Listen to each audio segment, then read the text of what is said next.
నమస్తే, నేను కుస్మా శ్రీహరి. ఇప్పుడు మనం పొలాచిలో మాచాని అమ్మన్ కోవిల్కి వెళ్తున్నామండి.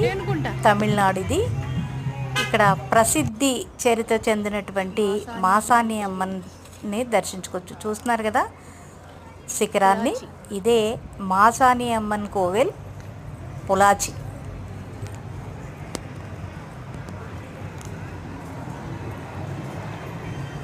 సర్వేశ్వరి సర్వమంగళకరి సర్వైశ్వర్యప్రదాయ. లోపలికి వెళ్ళి మనం దర్శించుకోవచ్చు. ఇది 14వ శతాబ్దానికి చెందినటువంటి గుడి. మళ్ళీ పునర్నిర్మాణం చేశారటండి. ఆ రోజుల్లో ఇక్కడ ఒక ఆవిడకి అమ్మవారు పూస్తే ఆమె అలాగే పడుకుని ఉండిపోయారట. అలాగే పడుకున్నటువంటి ఆమె అమ్మవారిగా రూపాంతరం చెంది ఎన్నో అద్భుతాలు చేస్తూ ఉండేవారట. అప్పటి నుంచి ఈ గుడిలో అమ్మవారు అలా పడుకుని ఉన్నట్టే ఉంటారటండి. ఇక్కడ లక్షవారం గురువారం కూడా ఎంతో విశేషం. ఎక్కడెక్కడి నుంచో భక్తులు అందరూ వస్తారు. అలాగే ఇక్కడ వింతాచార్యాలు కూడా ఉన్నాయండి. మిరగాయలు అలాంటివన్నీ తీసుకొచ్చి, ఎండుమిరపకాయలు అన్నీ తీసుకొచ్చి అమ్మవారి దగ్గర ఇక్కడ సమర్పిస్తారు. అలాగే ఉప్పు కూడా బయట పోస్తూ ఉంటారు.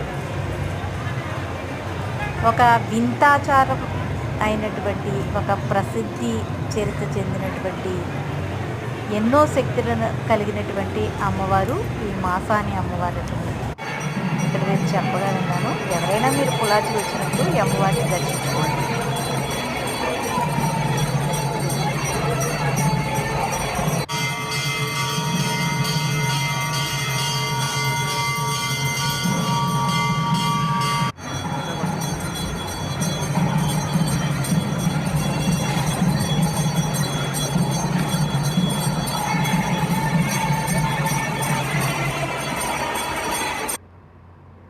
చూసారు కదా, ఆరతి అయితే దర్శించుకున్నాం.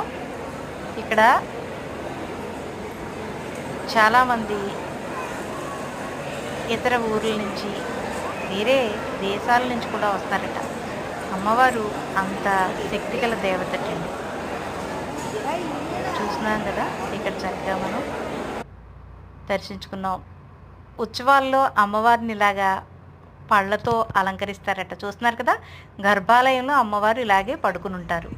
మనకి దర్శనం అయితే బాగా అయిందండి. మీరు కూడా పొలాచి వచ్చినట్లయితే ఈ అమ్మవారిని దర్శించుకోండి. నమస్తే. పొలాచి.